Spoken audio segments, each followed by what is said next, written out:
folks, David here from Scorched Parts. We're in the workshop today. So what we're going to be talking about is the new Traxxas inner fenders that we've just released. We're going to be doing cutting and fitting videos so folks know how to fit them. For now I'll show you them on the car. So they're kind of similar to the 10 scale / inner fenders that we've been selling for years and years. It was one of our first products.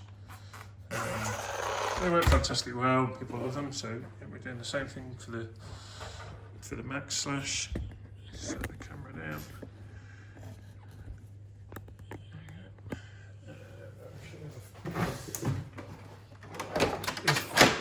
These fit really well.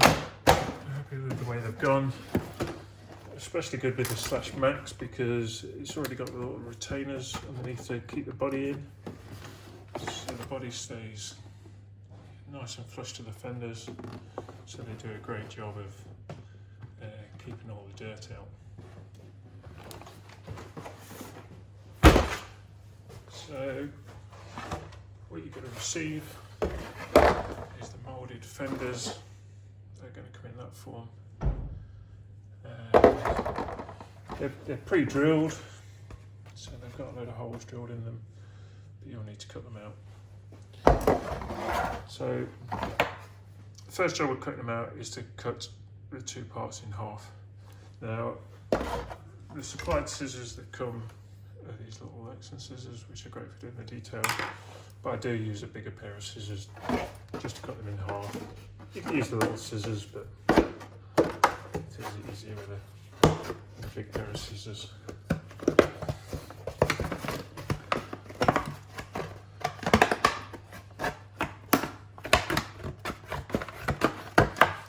So, roughly in half.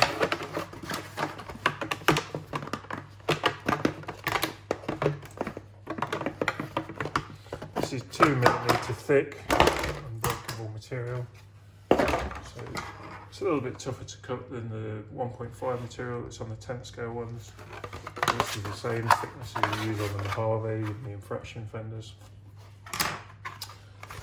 So that's cut in half, and then we just need to cut around the detail lines.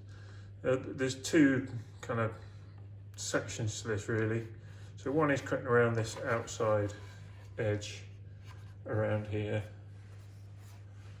and the other is cutting around the inside edge, for which we're going to look at the back. Now if you look at the back, try and capture the detail, you can see there's a ridge line that runs all the way around, which identifies where we should be cutting. So we'll do the outside edge first. So we're using the scissors, and this is some old blunt ones that are in my toolbox, but I'll do the job fine. Now I tend to cut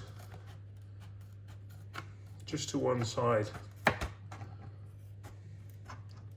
the edge, and the reason for that is it leaves a slightly rounded edge, which is just cosmetically a little bit nicer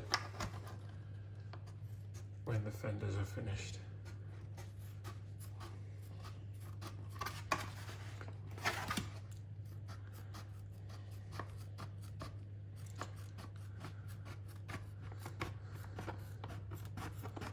Follow that edge down into this corner. Now when you get to this corner here,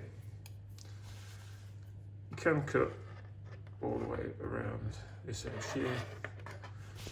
I'm actually going to go straight across here,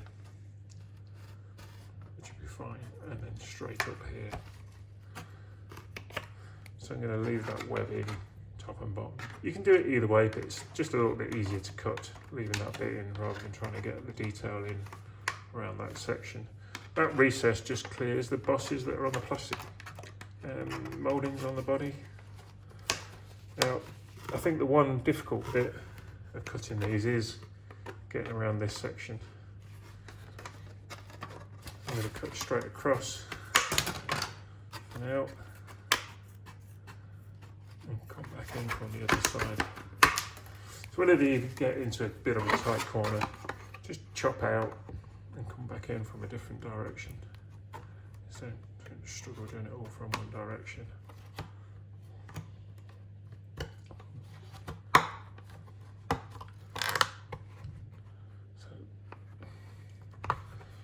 Like I say, this is perhaps the one tricky cut. Come at it from this side. And get that bit out.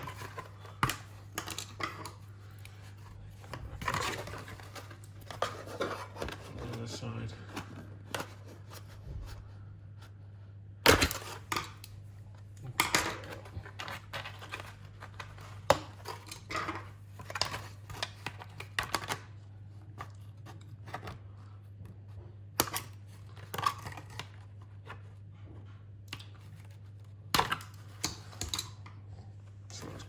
Cut out. I've perhaps not done the neatest job there, but you can always come back, tidy it up a little bit after. Again, I'm not going to cut all in that detail there. It's just a little bit easier just to cut like that. That will fit onto the cut line. And then follow this edge up and round.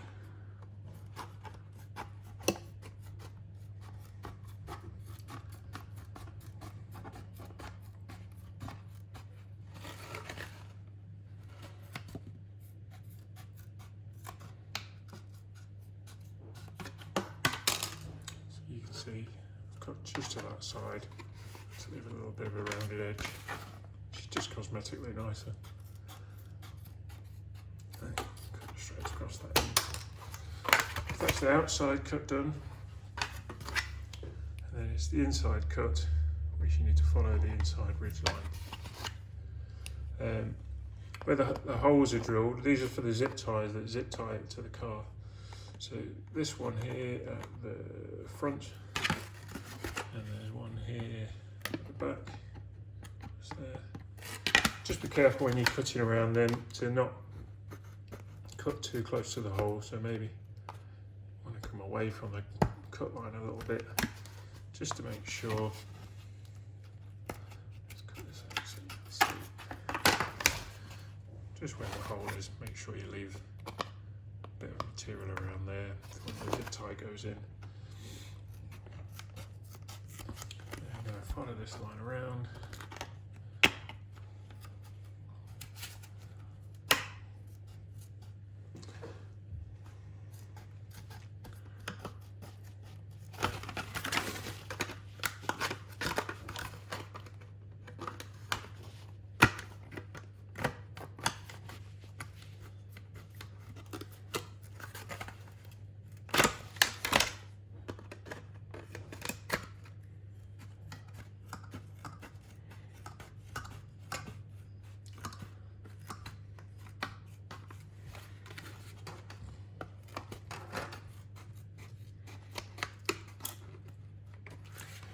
When you get to these sections, it is a little bit difficult to see exactly where you need to cut in there, but if you look carefully you can see where the ridge runs around just inside that little pocket.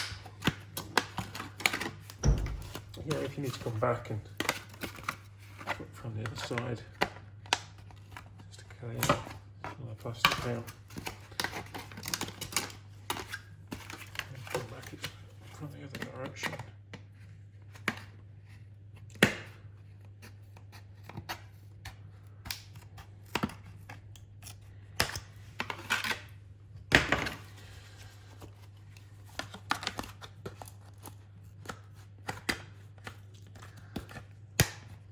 Okay, just going to check for where that hole is.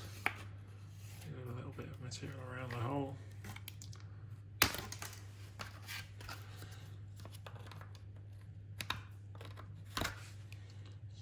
See the hole there, the zip tie is going to go in. So that's the profile cut.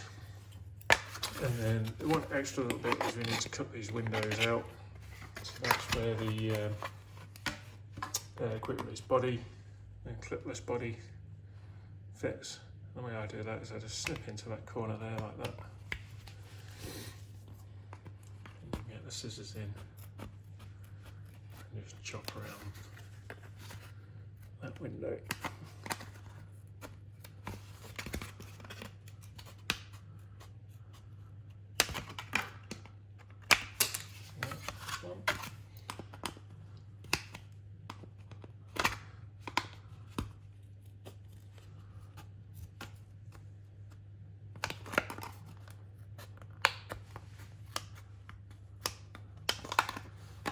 Cut it as close to the face as I can there, so I don't leave too much of an upstand, which will just get in the way of the release clips on the clipper's body.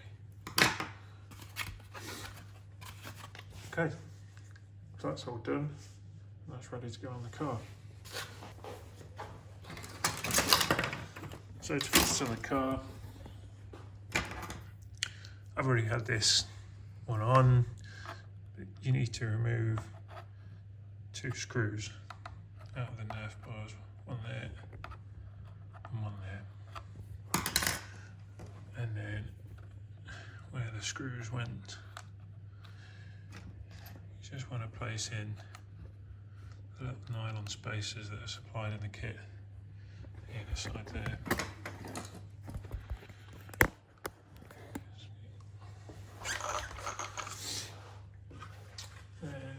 I've chosen this side because this side is a little bit trickier. On this side, what you probably want to do is the rear, there's a little shoulder just here that fits on this shoulder there. Just perhaps just want to snip that away a little bit more. Makes it just a little bit easier to fit.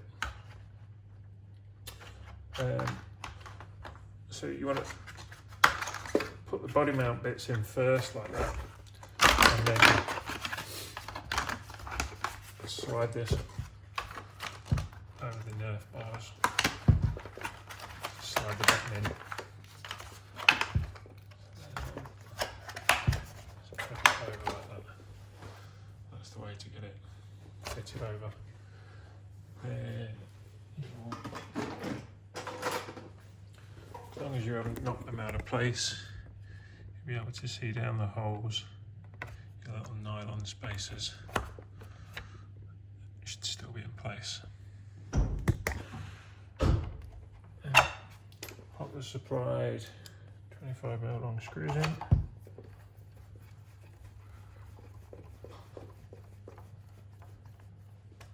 Screw them down.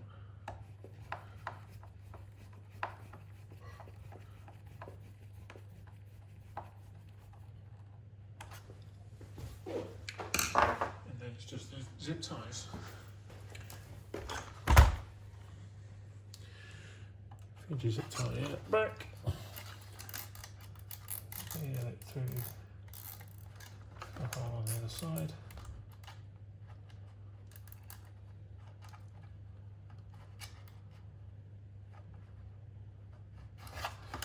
Yeah.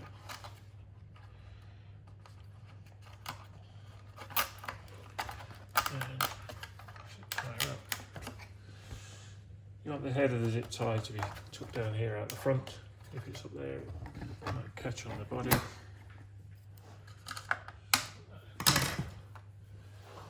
Same again. Front side.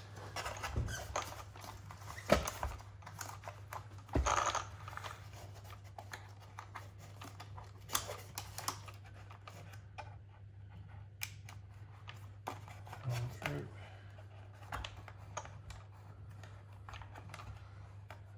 Got that one twisted.